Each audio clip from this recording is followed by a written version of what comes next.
كانوا جوج رجال كيسافروا بالسيارة ديالهم في طريق ريفي بعيد على المدينة في واحد المنطقة قريبة للأطلس المتوسط. الطريق كان خاوي، الليل حالك، وما كاين حتى ضوء غير ضوء الفار ديال الطوموبيل. قصة رعب واقعية مغربية، قصة الطفلة الضائعة في الطريق. السلام عليكم متابعينا، مرحبا بكم مع طارق قصص وأخبار مغربية. اليوم غادي نحكيو واحد القصة اللي وقعات في المغرب وخلات بزاف ديال الناس مرعوبين. في واحد الليلة باردة في السبعينيات أو ثمانينيات القرن الماضي، حسب الروايات شافوا طفلة صغيرة عندها تقريبا 4 أو 5 سنين واقفة في جانب الطريق وكتبكي. وقفوا عندها وسولوها: مالك، شنو واقع؟ قالت لهم: ضعت، عافاكم وصلوني لداري. حسوا بالشفقة وركبوها في المقعد الخلفي. عطاتهم عنوان ديال دوار قريب وبدات كتهدأ شوية وكتبتسم.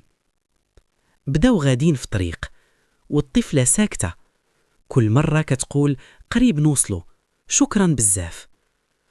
بعد دقائق قليلة واحد من الرجال تلفت للور باش يسولها واش بغى شي حاجة، وهنا كانت الصدمة. المقعد خاوي، الطفلة اختفت تماما، ما بقى حتى أثر، لا صوت لا حركة. الرجلين تصدموا وخافوا بزاف، رجعوا لنفس البلاصة اللي لقاوها فيها، ولكن ما لقاو حتى شي أثر.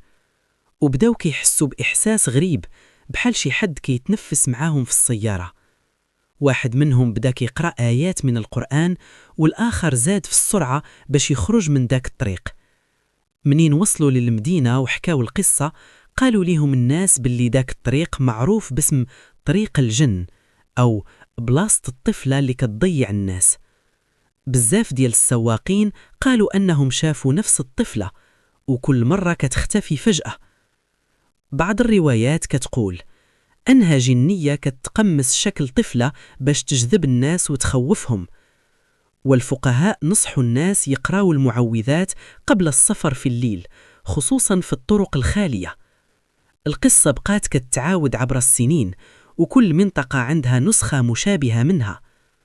واش فعلا كانت جنية ولا غير وهم ديال الليل والظلام؟ خلي رأيك في التعليقات. وإلا بغيتي قصة رعب مغربية أخرى، ما تنساش تدير لايك واشتراك في القناة وتفعيل الجرس. الله يحفظنا ويحفظكم، آمين.